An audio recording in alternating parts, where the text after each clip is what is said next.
আমরা যখন দরজা ভেঙে ভেতরে ঢুকলাম, মেঝের ওপর পড়ে থাকা লাশটার দিকে তাকানো যাচ্ছিল না। শরীরটা পুরো দুমড়ে মুচড়ে আছে, আর লাশটার বুকের ওপর বসে একজোড়া কাঁচের মতো চোখ নিয়ে আমাদের দিকে তাকিয়ে হাসছে সেই অভিশপ্ত পুতুলটি। আসসালামু আলাইকুম। ভয়ের জগতে আপনাদের স্বাগতম। শুরুতেই যে দৃশ্যটার কথা শুনলেন সেটা কোনো সিনেমার গল্প নয়, এক নির্মম সত্য ঘটনা। যেহেতু আমাদের এই চ্যানেলটি নতুন, তাই আপনাদের সাপোর্ট আমাদের খুব প্রয়োজন।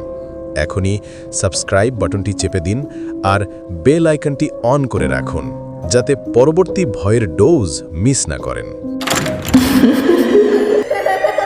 আজকের ঘটনাটি আমাদের কাছে লিখে পাঠিয়েছেন যশোর থেকে। নাম প্রকাশে অনিচ্ছুক এক ভাই। তিনি লিখেছেন, ঘটনাটা আজ থেকে প্রায় 10-12 বছর আগের। তখন আমি ইন্টারমিডিয়েট সেকেন্ড ইয়ারে পড়ি। আমরা থাকতাম গ্রামের বাড়িতে, বিশাল দোতলা টিনের ঘর। বাড়ির পেছনে অনেক পুরনো গাছপালা আর একটা মরা পুকুর ছিল। একদিন বিকেলে ওই পুকুর পাড়ের জঙ্গল পরিষ্কার করতে গিয়ে মাটি খুঁড়তেই একটা পলিথিনে মোড়ানো প্যাকেট পেলাম। কৌতূহলবশত প্যাকেটটা খুললাম। ভেতরে লাল শালু কাপড়ে মোড়ানো একটা অদ্ভুত দর্শন পুতুল। পুতুলটা মাটির তৈরি, কিন্তু এর গায়ের রং ছিল পোড়া কয়লার মতো কুচকুচে কালো। আর সবচেয়ে ভয়ের ব্যাপার হলো, পুতুলটার সারা শরীরে ছোট ছোট লোহার পেরেক গাঁথা ছিল, আর গলায় একটা মরচে ধরা ব্লেড সুতো দিয়ে ঝোলানো। আমি বোকার মতো সেটা বাড়িতে নিয়ে আসি। আমার খালাতো ভাই, নাম ধরি রাশেদ, তখন আমাদের বাড়িতে বেড়াতে এসেছিল। রাশেদ ভাই খুব সাহসী ছিলেন, গায়ে প্রচণ্ড জোর ছিল তার। এসব ভূত প্রেত বা জাদুটোনায় একদম বিশ্বাস করতেন না। তিনি পুতুলটা দেখে খুব হাসাহাসি করলেন। এমনকি পুতুলটার গলার ওই ব্লেডটা নিয়ে নিজের নখে ঘষতে ঘষতে বললেন, ধর, এসব কুসংস্কার। দেখিস, আজ রাতে এটাকে আমি বালিশের পাশে নিয়ে ঘুমাবো, দেখি কোন জিনে আমাকে ধরে। সেদিন রাতটা ছিল অমাবস্যা। গ্রামের বাড়ি, তাই চারপাশ ঘুটঘুটে অন্ধকার।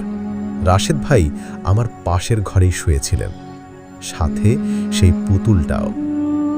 রাত তখন আনুমানিক 3টে। হঠাৎ পাশের ঘর থেকে একটা বিকট শব্দ হলো, ধাবাস, যেন ভারী কোনো বস্তা ওপর থেকে পড়ল। আমি ধরপড় করে উঠে বসলাম। ভাবলাম রাশেদ ভাই হয়তো খাট থেকে পড়ে গেছেন। আমি ডাক দিলাম, রাশেদ ভাই, ঠিক আছেন? কোনো উত্তর নেই। পিন পতন নিরামতা। কিন্তু কিছুক্ষণ পর যে শব্দটা কানে এলো, তা শুনে আমার শরীরের রক্ত হিম হয়ে গেল। ঘর থেকে ভেসে আসছিল একটা গোঙানির শব্দ, খুব চাপা, যেন কেউ গলা টিপে ধরে আছে। বাঁচাও! আর তার সাথে একটা অদ্ভুত মটমট শব্দ, যেন শুকনো ডালপালা ভাঙা হচ্ছে। আমি দৌড়ে গিয়ে দরজায় ধাক্কা দিলাম। ভেতর থেকে ছিটকিনি লাগানো।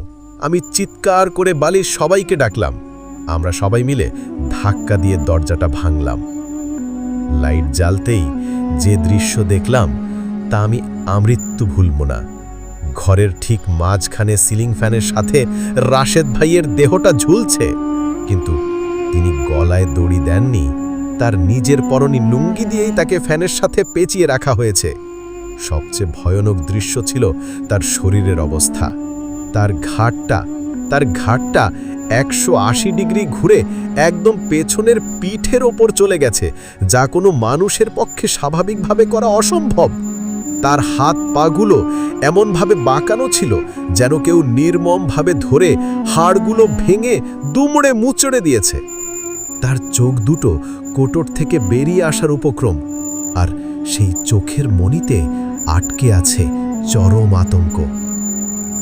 আর রাশেদ ভাইয়ের সেই ঝুলন্ত লাশের ঠিক নিচেই মেঝের ওপর বসেছিল সেই কালো পুতুলটা। পুতুলটার গায়ের রং তখন আর কালো ছিল না।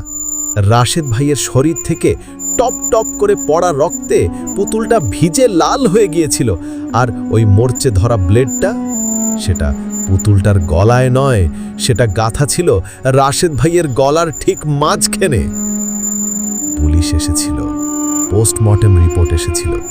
রিপোর্টে বলা হয়েছিল হার্ট অ্যাটাক, কিন্তু একজন মানুষের শরীরের সব হাড় কিভাবে ভাঙল, ঘাড় কিভাবে ঘুরে গেল, বা সে একা একা নিজেকে ওভাবে ফ্যানের সাথে কিভাবে বাঁধল, তার কোনো উত্তর পুলিশ বা ডাক্তার কেউ দিতে পারেনি।